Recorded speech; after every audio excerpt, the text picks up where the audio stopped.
দুই জবর দুই জের দুই পেশকে তানবিন বলে। তানবিনের উচ্চারণ ও তাড়াতাড়ি করতে হয়।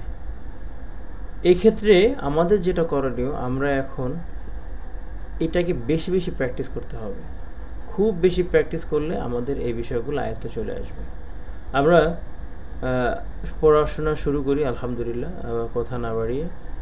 তো বানানটা ঠিক এইভাবে করবেন, হামজা জবর আ, হা জবর হা, আ হা, দাল দুই পেশ দুন, আ হা দুন। অবশ্যই মনে রাখতে হবে হা এর ক্ষেত্রে অবশ্যই গলার ভিতর থেকে উচ্চারণ করতে হবে।